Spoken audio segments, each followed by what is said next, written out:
As it is said, once minerals are poorly exploited, instead of being a blessing to the countries where they are mined, they can be a source of conflict. A case in point is the Eastern Democratic Republic of Congo, where several rebel groups thrive on minerals to finance their illegal activities and armed rebellions.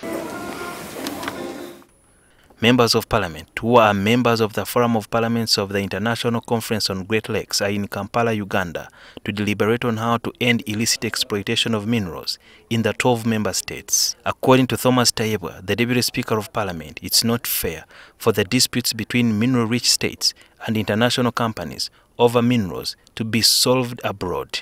Minerals deep in Tanzania, in Kilimanjaro, minerals in Kenya. You find to settle a disagreement over them, you have to go to London. You even have to buy a ticket. And you get international lawyers and arbitration experts to be the ones to determine the fate of a resource naturally given to an African country. Now, if that is another form of colonialism, what is that? Onyango Kakoba is the Secretary General of the Forum. What we can do is to discuss and encourage members of Parliament from the different member parliaments to make sure that they follow up and ensure that the laws that have been put in place are working. Delegates noted that in order to have value for the mineral resources sold, there is need to know the amount that is being given out to mining companies that earn more compared to the meager royalties they pay to communities of origin and local communities.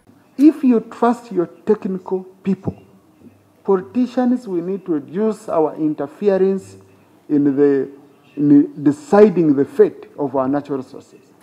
Our role should be to facilitate the process, but we are now our own experts and we must develop our own people.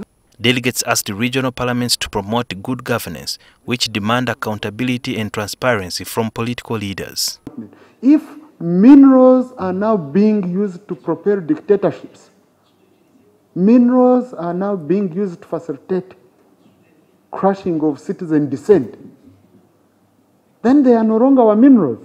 So once you handle things like that, the issue of elections, the issue of the human rights, the issue of the providing key services to the people, all those are issues of good governance. Once we look into those, then definitely you are bound to have in place laws concerning natural resources that are proper. Because in cases where we have had situation, for instance, where you have laws that are not working well, it is because of corruption.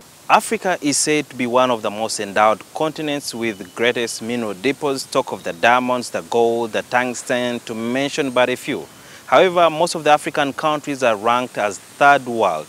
This is because most of the international companies that get the deals in the various countries, they take advantage of the fact that some of the African countries don't even know how much they are giving out. And thus, these deals end up in the hands of some of the highly placed people in governments, leaving out the majority of the citizenry, especially where these minerals are found. And that translates into conflict. Therefore, this conference here is aimed at addressing some of these gaps. Sudhir Bijarhanga, NTV.